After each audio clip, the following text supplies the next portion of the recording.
And a lot of times we need more ideas to come up with better. If you ask people for ideas, the first like 1 to 7 or 8 ideas, everyone just comes up with the same things. They're very similar because we have a very systematic mind.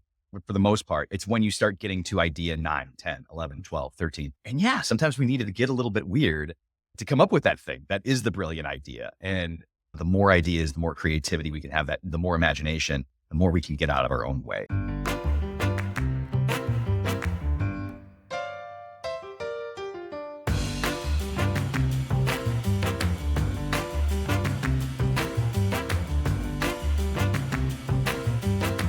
Going on, Mel? Not much is going on. It's finally chilly here. Last week we had some 80-degree weather on November 1st, which was a little strange, but went down to the beach to enjoy it, which was really nice. How about you? Very nice. Very nice. I have a bone to pick with every single person that I grew up with. Oh, tell me more. Okay. So we're going back and rewatching these kid movies, mainly because I have a 7-year-old. And one of the movies we watched that I just saw for the first time was Karate Kid. I can't get over that you're just saying Karate Kid. First of all, listen, when I meet your parents, I need to ask why. Because my dad felt that the Betamax was superior technology to the VHS. And there was like one rental store that actually had Betamax. No blockbuster for you. It was like we finally got it, a VHS when it was too late. DVDs are coming out, but you finally got the VHS. Yes, 100%. The switch there was like 3 months. Like I just saw Goonies. I just saw most of the Star Wars. Those are pretty big ones to miss in your childhood, though. Going through high school and college with everybody quoting these movies, etc. Yeah. And the quotes from Karate Kid were always like, wax on, wax off. Yeah. Why is it that no one ever talked about the ending of that movie? Because I swear to God, you go through 2 hours and then all of a sudden the movie just freaking ends. That is the most abrupt ending I've ever had in my life. You're like, wait, what happened? What happened? I would like to know why no one talked about the dumb ending of that movie. The 80s. Anyway. Tell you. Watching 80s movies is so funny. The choices. All right. Yeah. Yeah. We had the pleasure of sitting down with Brandon Wetzstein from Innate Create. He's just so rad. He's talking to us about play in the workplace. And you and I have talked about the importance of play at work. And we're not talking about forced team building events here at all. One of the things that really stands out to me is how, like, the play part of being at work, having fun with what you do, has been beaten out of org cultures, it seems. We no longer relax and get to this point where you can shut off the noise and really connect as a team and get together and just think about what's possible. But there's so many stats that show how important play is for the success of teams and for organizations. It nurtures things like critical thinking, creativity. It powers innovation. It helps really make teams feel connected. Break down silos, increases collaboration, communication, the list goes on and on. What do you think? The thing that I loved about our conversation with Brandon is when you think about play at work, automatically a lot of people think ping pong tables, Play-Doh, etc. But there are many ways that we can play at work. For instance, organizing work. That could be an aspect of play if you really get into that. Like if you really love to plan events or organize events, that can be an aspect of play, and really understanding what play is to you is critical. So I loved this conversation because, to your point, I think we've lost play and we can get it back. You can choose to get it back and incorporate it into your work, even if it's not coming from your organization. 100%. This is a goodie. We leave you guys with some really good pointers on how to start thinking about play within the org, especially if you're a leader, how to start nurturing that with your own teams and the work that you do. So with that, here's Brandon.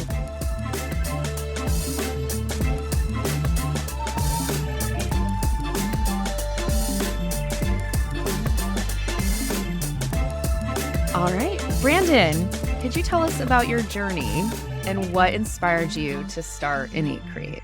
Oh, yes. It's one of those things whenever you look backwards, it all makes sense. Going forwards, you're like, what? How did this happen? I started my career in retail, working in stores, selling electronics. Actually, when I was in college, when I date myself here, HDTV first came out. I was like, giant, huge TVs. And that led me moving into corporate environments, again, in a very retail. Most of my career was in retail, both store side and corporate. And then there's like that epiphany moment that happens. And for me, it was running a design thinking workshop within the operations group at Target, which is one of the companies I worked at. And that moment crystallized my purpose. And what happened in that moment is there was a person who was on my team, a person who was a little bit shy. And this person came alive in this design thinking workshop, right? Their ideas came out. They had so much information, so much energy. And I always hold that moment really close to my heart because I remember how great it felt to give that person an avenue, an arena to share. Whereas in the normal space of, especially in operations teams, like I was always in operations and operators make the fun rules, zone. right? Yeah. We're like, it's the black and white, right? There's no gray. And so SOP land. Yeah. this was the challenging part is how do you get creative and innovative and have some fun, have some joy and get people to come up with some crazy ideas in operations when that's not like the way that they normally work. And I shouldn't say they, me too. That was an operator as well.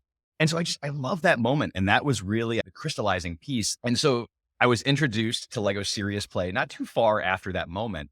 And my curiosity just got to me on this. And I started pulling the thread and reading some books. I never could quite figure out how to do it on my own. I wanted to try it, but I just couldn't. So I finally got certified in 2019 and I fell in love. I was like, this is amazing. This is the secret to getting groups to communicate and understand and listen to each other in a fun and playful way. And so that's why I started at Create. And again, it's been 5 years now, which is just amazing to me. And I still love it. Like every session I do, every workshop, every team building, bringing these methods to various teams to help them connect, communicate, and collaborate differently. It's so joyful because it's this unexpected, we're going to have fun and we're going to do work. Like that possible? No, that doesn't make any sense. But it is, and it works, and it's amazingly impactful. And I can't wait to do it with more and more companies. Hopefully, the rest of my days. Yeah, it's pretty nice. I didn't even know you could get certified in play. That sounds like a really fun process to go through. How was that? What was that like? I'm certified. It's very specifically in a methodology that's called Lego Serious Play. I did not make this up. Lego back in the late 90s was really looking at who they were as a company. They stood for creativity and imagination. They still do, but that's not how they were developing their business internally. And we have all this creativity and imagination that we're bringing to the world and to children everywhere. But how do we bring that into our boardroom? How can we bring creativity and imagination into strategy? Really was the question. And then they spent a few years building this, playing with it, tweaking with it. And then they sold it as a consulting service for better part of a decade. Now, as we know of Lego today, they're not a consulting company. This is not what they do. And they know that too. And they stepped away from it in about 2010. And they did release an open source document that anyone can go read. You can go on Lego's website. I believe it's lego.com/seriousplay. There's all sorts of information on there. However, it's not enough to read and do on your own. At least for me, it wasn't. And so part of the people that ran and developed this system at Lego were basically gifted some of the IP and they created more IP around it. And they created these certifications. There's about 2 or 3 different groups out there that are very well known for certifications, and they all have different strengths and backgrounds and histories, but it does help to understand and see how this comes to life from someone who knows what they're doing. And then once you have that, then the idea is it's like drinking from a fire hose. Once you get done, you're like, oh my gosh, I could do anything with this. There's so many applications and ways that you can use it. And people use it for a lot of different things. I use it for organizations and teams mostly, but there's some people that I was certified with that use it for play therapy. There's people that half the people that were in my certification class worked in schools, various high schools, colleges, trying to get students to think differently and get out of their own way. So it really is a communication methodology that allows you to get out of your own way and bring that creativity and imagination that Lego was striving to bring to really any type of situation. I love that. I also love that your background is in operations because when people think of play, they think of only the forced fun team building activities that happen. We often hear like I don't want forced fun, but that's not what you're saying. That's not what you're talking about here. I was introduced to it when I was working at Target, but I know that companies like NASA, the Department of Defense, Google, Apple, there's so many organizations that have used this. because it's been scientifically proven. It's not even just the playful aspect of it, but there's so many other psychology, like the communication pieces, the mentally offloading information into physical objects, right? All of these things have different types of benefits. And when you combine them, they're just new and creative ways to get people out of their own way. Yeah. Can you explain how Innate Create helps organizations really embrace play and creativity in the workplace? Absolutely. And so the most important part of at least the workshops and the team building sessions that we do is that it's not like you're going to do this and have fun. We're going to create, in essence, a sandbox. We're going to create the environment that allows you to figure out how you want to play in this space, if that makes sense. So with this Lego method, that is our primary methodology, there's a couple keys to it. One, people are building stories out of Lego bricks. And when I say building stories, we're basically using metaphor. And generally I don't introduce it that way because a lot of people, hey, hold on, metaphor, let's back this up a little bit. No, we're just going to create stories. And we start off with a very basic build just to get them back into playing with Legos. Because for a lot of people, they maybe haven't touched Lego in a long time, or they put away their kids' Legos. It's not necessarily a joyful thing for them at home. Or they're like, I just stepped on a Lego last week and F-bombed the hell out of my. Yep. Exactly. But one of the key aspects of this methodology is that the builder can't be wrong.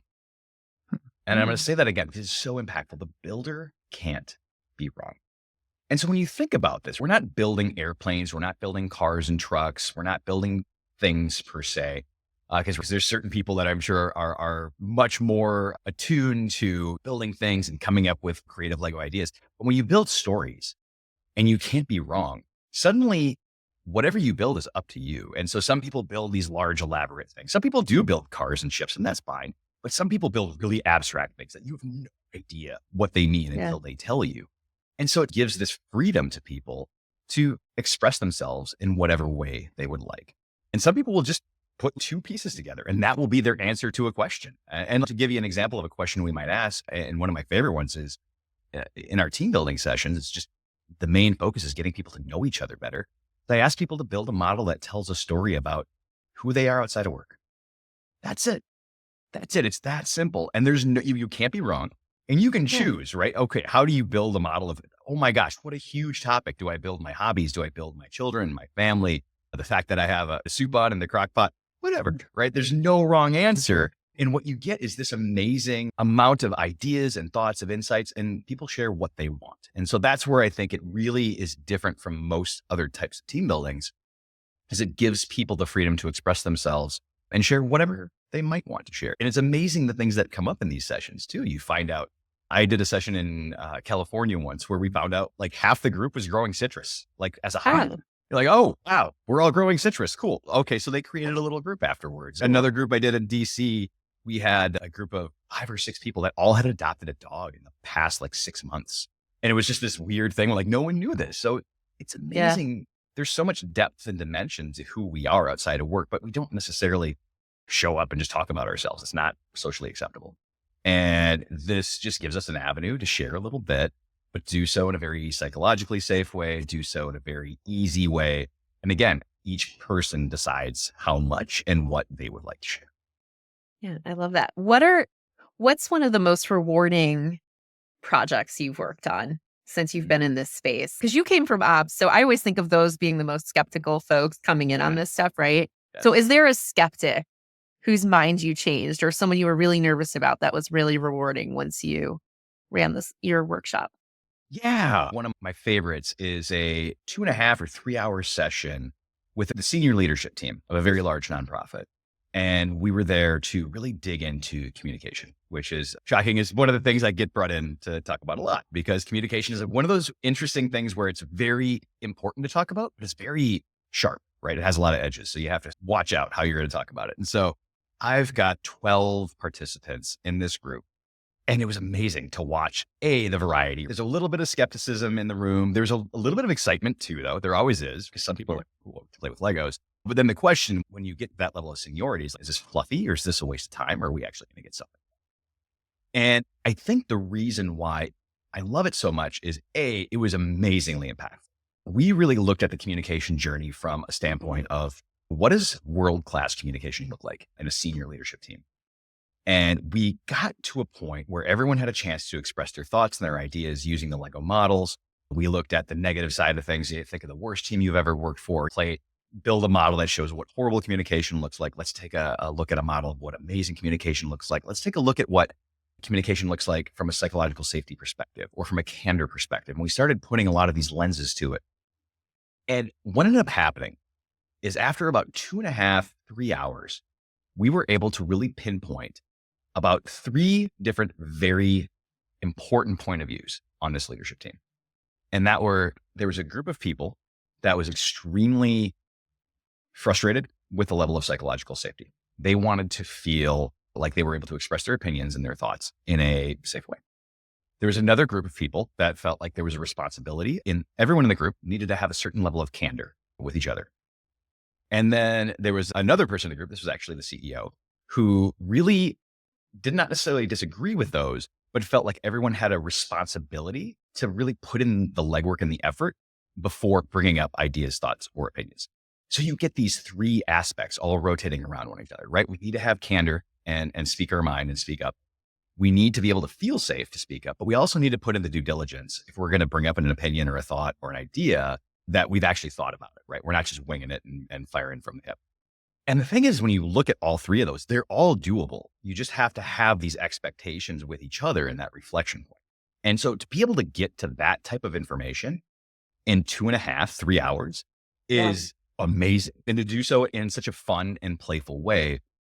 And that's why that was such a favorite for me, because the play aspect, it really allows people to put aside some of the group dynamics that stops us from communicating effectively. You put 8, 10, 12 people in a room, you're going to have hierarchy differences. You're going to have ego differences. You're going to have extroversion, introversion, all of these things, histories, backgrounds, all of this comes into play in every type of meeting. And with this play aspect, especially with this Lego serious play method, that gets reduced massively, if not even eliminated, because people are so focused on the model that they're building and how do I create the story around what my thoughts are, that it allows for a much more open expression in a very safe way, but it also keeps the tangents very much out of the way. It keeps people very focused on the topic at hand, right? We're not allowing ourselves to go off in one direction or another, so we can get to the topic at hand, really understand where everyone's at.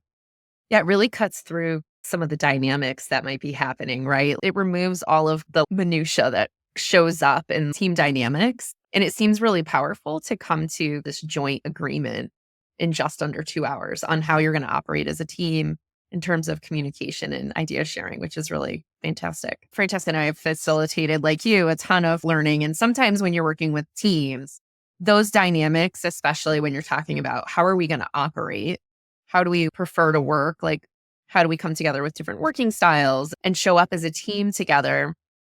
To your good point, some of those dynamics can take the conversation off the rails and you start to go down these routes that are not productive and not getting to, no, but what can we do together? So I love the concept of how this offers a level of focus and safety for everyone to share their ideas. And it's pretty impactful to come to a joint leadership agreement on this is how we're going to operate in just under 2 hours. And everyone feels positive about that outcome because they all contributed in a way that was really beautiful. It does. From a psychological perspective, there's a couple key things that's really fun to see. So one, and this is part of the facilitation as well, is when people build their model. So let's say I have my model. Of course, I've got visual aids. I've got a little duck in front of me. But let's say this is my idea of like world-class communication is speaking your mind. I don't know, right? I could say that that's what this means. Yeah. Sure, we'll go with that. But what happens is as I'm talking, and usually someone doesn't build a duck, they build something weird and it looks like something a 5-year-old might make. People are generally looking at the model and not the person. And so what happens is that displaces the attention onto whatever the thing is and not directly at you. And so it makes it easier to talk. One, because the attention is on the model itself, but also 2, because this idea is out here now. And so now I'm not talking about this thing or this opinion that's in my head, but I'm talking about this weird little toy thing that's a pile of Legos, which is not threatening, which is easy to, it's playful. Usually there's some fun metaphors going on in there. You can see some physicality. Someone might put like a mini figure being like, I don't know, in a mouth of a larger animal or something. Like people get really creative and they have a ton of fun making these models, that this externalization makes it much easier to talk about things. And I've even had people say in the middle of sessions, wow, I didn't really need to go that deep, or I didn't mean to say that much, or I didn't mean to go that far. But because it's so safe to talk, right? It's usually not a regretful thing, but it's more of a reflection. Oh, I can't believe I just said that in this group of people Yeah. that I never would have said this if we were just having a verbal discussion. But it's really, I think it's empowering too, where people are like, oh yeah, you know what? I'm glad I said that, right? Because it's what people truly think. They put time into building this model and their thoughts and their opinions. And yeah, they get to take that psychological safety and feel a little bit better about sharing whatever it is they might be doing.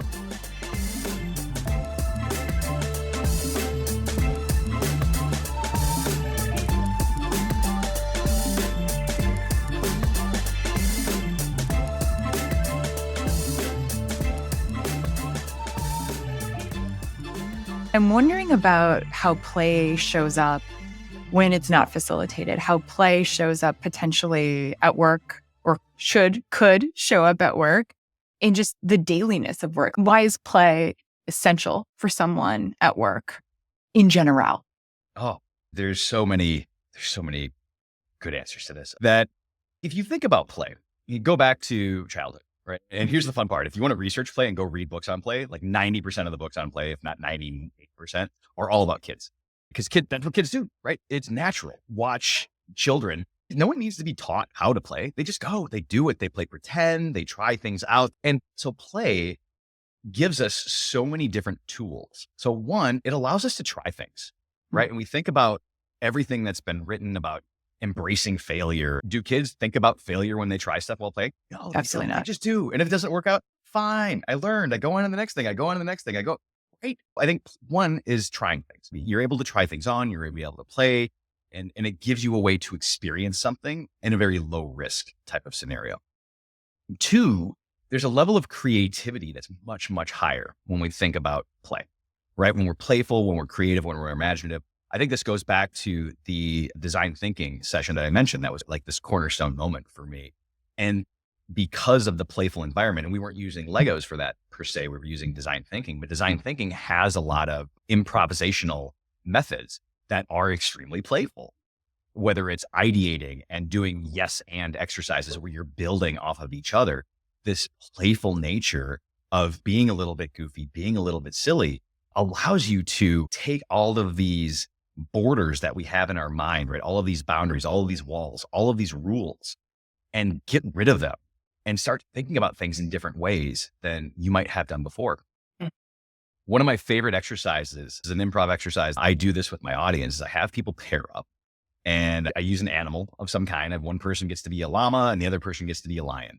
Everyone choose. And I'll set a timer for 45 seconds and have one person say, lions are great because X. And they have to list as many things as they can. And they have to say lions are great because every time. So lions are great because they have big teeth. Lions are great because they have giant veins. Lions are great because they're king of the jungle. And after about 45 seconds, the other person's counting. We ask the audience, how many did you get? 7, 8, 9, 10, 15, whatever the number is. But then we asked, what did people say? And they all said things that were true about lions, right? That they are kings of the jungle, that they eat meat, whatever that might be. Like, did anyone say that lions are great at their taxes? Did anyone say that lions are great because they wear polka dots on Halloween? Did anyone say that lions are great because they make an amazing vegetarian chili? And they start laughing. You're like, what? Wait a minute, hold on. They're like, there's no rules to this. You can make up whatever you want. And so then we flip it around and we have the llamas go and we do the same exact thing. But this time, take off those limitations that you put on yourself, right? With this rule that it has to actually be true about lions. And then we watch everyone do 1.5 to 2 times more ideas, right? Instead of going, I'm just coming out with as many ideas as possible. I'm really trying to think of what is actually true about lions. And so that is just an interesting framework to think of, okay, so now when we're trying to be creative or innovative at work, what type of rules are we putting in our own way? And this is where that playful mindset, right? How do we use play to have more fun, come up with better ideas? And a lot of times we need more ideas to come up with better. If you ask people for ideas, the first 1 to 7 or 8 ideas, everyone just comes up with the same things. They're very similar because we have a very systematic mind. Not 100%, but for the most part, it's when you start getting to idea 9, 10, 11, 12, 13. And yeah, sometimes we needed to get a little bit weird to come up with that thing that is the brilliant idea. And The more ideas, the more creativity we can have, that the more imagination, the more we can get out of our own way. You said the mindset of play. So many times when I think about mindsets, it comes down to a trigger question you can ask yourself so you get into the mindset. Is there a question you can ask yourself to say, how do I get into play? Yeah, I think there's a lot of different ways to do this. One of the things that I do on my own, not shockingly, I use Legos because I have them, but I will actually build out my thoughts and ideas out of Lego on a table. I'll build it physically. I'll say, this is what I'm doing for my business plan or my marketing plan or whatever. And I'll build it out of Lego and have some fun with it. Right. Mhm. And then you can come up with some ideas. So that's one aspect. Two, you could ask a question of, and this is another exercise from design thinking, is to give yourself different prompts of how might I solve this if I was Walt Disney? How might I solve this if I had no money? How might I solve this if I had $1 trillion? Or if I was, pick a name, right? If I was Harvey T. Firestone, how would I solve this? Or pick anyone and just give yourself a different frame and try to get out of your own way. And I think that's the hardest part is, right, we know what we know and we're in our own minds all the time, right? We're here, we're not going anywhere, but we have to recognize when we get in our own rut. This question could be very different for different people. And it could be using a physical medium. It could be framing someone else. It could be utilizing music. There's so many different triggers, but having something and trying something and literally playing with it is step one. Because each person is probably going to be a little bit different. But the fact that you're trying is probably that first step into figuring out how each person can make that true for themselves.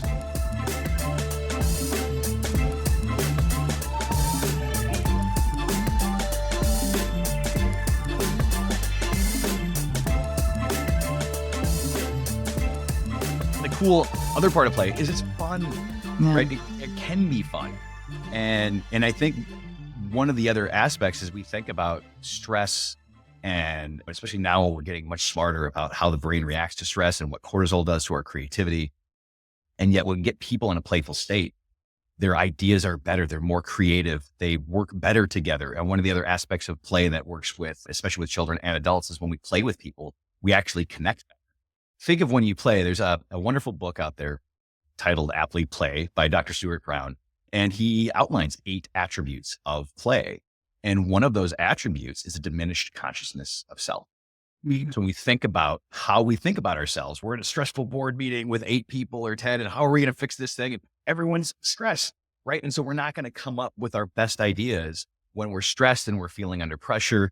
But if we can deflate that a little bit and get a little play and start building off of each other's ideas and getting that consciousness of self, instead of sitting there wondering, how am I being viewed? How should I speak up? Should I not speak up? Will I be judged for this? When we're playing, we're just bringing our full self forward. And so we connect better, we work better together. Everything just gets better when we have that play aspect attached to it.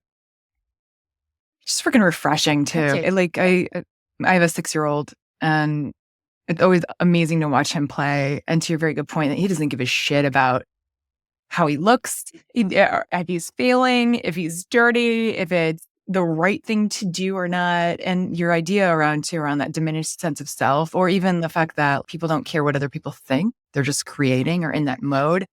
We lose that so quickly. I think about adolescence and everything else. We lose it really quickly. And then to be able to come back to yourself in your work and come back to play in your work in these little ways is just so refreshing.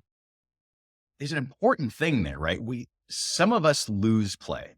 Yeah. And it's in those teenage years. And I've been thinking a lot about this because I have a couple nieces that are in that age where they're, I think one's 12 and the other's 15 right now. And it's been really interesting because I visit them often, and to watch this sort of transition, and especially from a play mindset, because as you said before, kids are like, I'm going to go play, I'm going to go do goofy things, we're going to go nuts. And yet I watched as the oldest started having this little bit of a divide. And I think I started to think about this and reflect on my own life. And I'm actually curious if this was true to you too, but there becomes this point where you start wanting to be an adult. Mm-hmm. And for some reason, we decide that play is not part of that. And I remember being at the breakfast table or whatever with my parents or aunts and sitting there and, so we are going to have this formal conversation. I am an adult now and I'm going to not be silly and playful. And then 10 minutes later, you're off playing and you're being silly. So you create this interesting divergent path where you still want to play as a kid, But you also want to be adult because you see all this cool responsibility, like I can stay up later, eat what I want, all these freedoms that come with adulthood. And somehow you just see this divergence happen. And I think a lot of folks don't necessarily find their way back to play, right? Because you're also in those teenage and those adolescent years, you're trying to figure out how you fit in at school with your peers. You're figuring out who you are, how you dress, face full of acne or whatever's going on. You're also worried about what people think of you, that you're a little bit more protected with who you are. And you're not as free as you were with that 5 or 6 year old. Let's just go play, right? Let's just have a fun time. I don't care what anyone thinks. Now you care what everyone thinks a lot. And so in that transition, we just have to find our way back to play. Again, it's fun, it's joy, it's creativity, it's learning. Like it's learning, it's trying things, it's growing. If you ever want to connect with people or make friends in a very quick way, go find a way to play with them. Go play on a sports team, go play board games. With adults too, one of the cool aspects of this book, Play, is they outline different archetypes as adults because we play different as we get older. Some people want to play sports and games and things that are still considered very play-like, but to other people, things like collecting things becomes play, or collecting experiences becomes a version of play. One of my favorites is there's the planner or the director is one of the terms that Dr. Brown uses for one of the archetypes. And this is the person who loves to like plan parties or plan vacations and they want to put all this stuff together. I'm like, that's not play for me, but for some people, apparently that's really fun. They can't wait to do that. And that's play for them. So it's interesting as we get older too, we can recognize what play means for us. And it's going to be different from person to person. Like running. Is running play? It depends why you're running. Hell no. Me too. No, yeah, but to your point, I have a lot of friends that is absolutely play. Like they live for it. And I would just be like, shoot me in the face. Yes. Yeah. I am totally the planner for fun. You are. Well, it's so funny because I'm like the travel planner. I am the friend people call to find they want to go to Italy for 20 days on this type of budget. What can we make happen? And I figure it out. And it's like a puzzle. I think it's fun to figure it out. I love that. Guilty. No way. But some people love it. Yeah, exactly. Right, this is just where my joy is versus that's the fun, right? Is we have unique different ways. So one of the recommendations of Dr. Brown in the book too, is as an adult, if you're not finding play, is to think about what you liked as a kid. What did you like to play? And go back to some of that stuff, right? And maybe there's play archetypes that you've not tried. It could be the explorer is one of the play archetypes, the collector, the artist, where just creation is fun. I think I have a lot of friends I like to cook, for a lot of other friends, that experimentation and creating dishes, that's play. That could be fun because you're creating something. And so there's so many things that can be play that we can open our definition. We can broaden it a little bit into just playing pretend or goofing off or being silly. Yeah, I love that you're providing this like larger framework of what play can look like. And it's not just what we traditionally think of as play, for sure. Absolutely.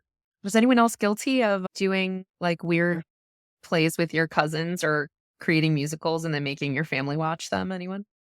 I think that's just me. I used to love to play like hotel or restaurant. I used to love to organize things, puzzles like Mel. It's interesting to think about. There's windows to the soul throughout life, and play early on window can absolutely show up in your adult life as well. With the technology tools now, my nieces and nephews, they make movies. They record and get scripts and all of these things. One of the things that always amazes me most is they don't sit down and think about it. Let's talk about how this is going to work and make a big plan, which is what adults do. They're like, no, we're just going to do it. We're just going to jump in and figure it out. It goes back to that, like just no hesitation to do. And there's something empowering about that. There's something so fantastic about that. Are you guys familiar with the marshmallow spaghetti exercise? This is like a corporate thing that's been done for years. No. Tell us more. It's a interesting exercise. You basically break up a team into groups and you have 3 or 4 people and you give them there's 3 things. You give them like a box of spaghetti noodles, marshmallow, and like some tape, and that's it. And the challenge is to be like, who can build the highest tower out of these spaghetti noodles and marshmallow, and to spoil what basically happens. They've done this with MBA students and like high powered lawyers and all these different types of groups that you'd think would be really successful. And the ones who are the most successful, it's 5-year-olds, and they come up with the tallest tower. Because what happens is the adults, as they sit, they think, they talk, they debate, they go back and forth on what should we do? What could we do? What should we do? You have a whole box of spaghetti noodles and kids just go, they just start trying stuff and they fail, they try, they fail, they try, they fail, they try, they fail. And they get so much learning done in such a short period of time that they finally get a much, much better ending. And yet we adults just talk ourselves. Bunch of overthinkers. Yeah. Just go, do it, just try it, see what happens.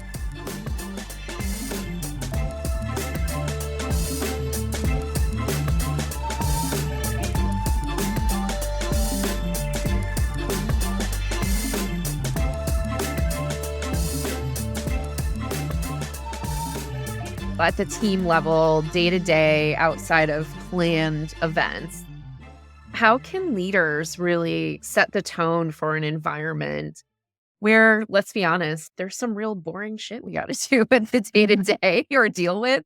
But how can leaders foster this environment of fun or thinking without our egos or removing the overthink to everyday work problems? What can they be doing? Part of that is recognizing like who on your team might have a talent at doing this. There's a new psychometric personality exercise out there called Principles. This is new Ray Dalio, Adam Grant. But there's actually a level of humor, and humor is one of their traits. And what's interesting is this humor trait, which I'm not tracking very high in, that people, but they're more lighthearted. They tend to want to create and make fun environments. And so I think a lot of it might be is if you're a leader who maybe that isn't your bag, find someone whose it is and maybe give them that responsibility or ask them to help maybe create a more fun environment or create, maybe it is a happy hour or a lunch or get some ideas out there. And I think work with the team too, right? I think there's a general, some communication should happen beforehand because there might be a team that maybe as a whole team doesn't have a lot of humor and maybe they don't want a ton of fun. I do think that every team should have some fun. There's a level, but find that person and empower them to do that. I think one of the reasons why play has been so central to what I have done in all of my jobs, no matter what role I've been in, is very early on in my career as I worked for and with a lot of people who did like to use play a lot. When I worked in retail stores in college, I consistently work with leaders. We'd find ways to have fun. And so I just think there needs to be an intent and then finding the person or people with the skill set that would like to be able to do that and give it a try. What do you recommend to the leader who wants to introduce this to their skeptical team on how they can use play to innovate or build it into the workplace? I know obviously find the person on your team who's good at play, but like what do you recommend if they've never done this before? It might not be part of the larger culture, but it's a microculture a leader would like to set up to make their team highly engaged and productive, more collaborative, more communicative. What would you recommend? I've yet to come across this. A team of skeptics is tough. Don't get me wrong. There's probably one or two skeptics in many groups, especially if I'm doing I do a lot of larger, like 25 to 50 person group safe sessions. And there's always a couple in that group. Always. You can't avoid it. But the fun part is, especially with the Lego sessions, is it goes away almost immediately. It's amazing. So trust that the Lego method itself actually it'll just work on its own. Two, I think it's just asking people to be open-minded. Come in, give it a try. There's no wrong answer, right? You can't do wrong. You're just going to have Legos. Just be yourself, right? Yeah. Engage however you want to engage. And I think letting people know that the expectation is just letting them be themselves is maybe it takes a little bit of pressure off. And what I've found is that the cynics usually come around about 20 minutes into the session because they're not sure, but they don't want to like be the person who's just not participating, right? And they're like, okay, fine, I'll build. My first build is always build a tower, whatever you want to build. Build all these towers. But something happens when people open that bag of Legos and they start playing. Like little smiles come to the mouth and they start getting into it and they're not competing. They're not building a thing. They can do whatever they want. And again, their colleagues are smiling. People are having fun. And there's something about that, we'll say on the good side of like groupthink, right? Where you get these people together and suddenly if 9 out of 10 people are laughing and having a good time, that 10th is eventually get there, right? Even if they want to resist it a little bit, they'll get into it. And it always happens because I'm just building stuff with Legos and you got little like mini figures. And at some point, you just can't take yourself too seriously in that type of situation. Yeah. Yeah. I like that. We just talked about leaders. And then I think about employees. One of the things Mel and I talk about the future of work all the time. We know deeply human connections are going to be so key, and things like innovation, creativity, empathy, capabilities that are truly differentiated from AI. It's really important that employees start to think about how can they flex this muscle, especially around play, because play to me is one of those competencies that incorporate all of these other aspects like empathy, like creativity, like innovation wrapped in one. Employees being able to advocate for play or to be able to come to work with play or know how to incorporate play is so key. Yet a lot of people are, again, working in ops or in accounting or in these very kind of honestly stodgy places. So I'm curious as to if you have an employee that is working in corporate America, USA, and they really want to bring play more into it. What are the first one or two steps? I know we talked about the mindset earlier, but I am curious about what's a safe way somebody can advocate for bringing play into their personal work more. So there's two aspects to that, right? There's the individual side. It could be even starting with a colleague or two and trying something, right? Maybe finding a method online, or again, like design thinking is also a fantastic methodology that you can take bits and pieces from to create playful, innovative, unique ways of approaching things. For a broader team, if you have a team, if you're a leader, again, it's taking those baby steps. It's starting and anchoring play and creativity and imagination to hopefully some type of core value right within the organization. Because I think that matters too. Yeah, If you're just can be tied to something. If your values are to make money, then I don't know that play is right for your organization. Yeah. But if you're in a purpose-driven type organization that truly wants to excel at customer experience, employee experience, making a difference in people's lives and people, whatever product service that you're in. And I think most companies have this, right? I think most companies I've talked to or work with, there's a level of we want to create a place where people like to work, and they create good products and services for our customers, and happy employees and engaged employees mean happy and engaged customers, and all of that is connected. I think if you have those, then play isn't extremely hard to get. It's finding the right methods that people can apply to. And it could be like starting small. It could be just having a little bit of fun. It could be just talking about what play actually means to people in the room. Like, how did you play? What was your favorite game as a kid? You could start with something as little as that.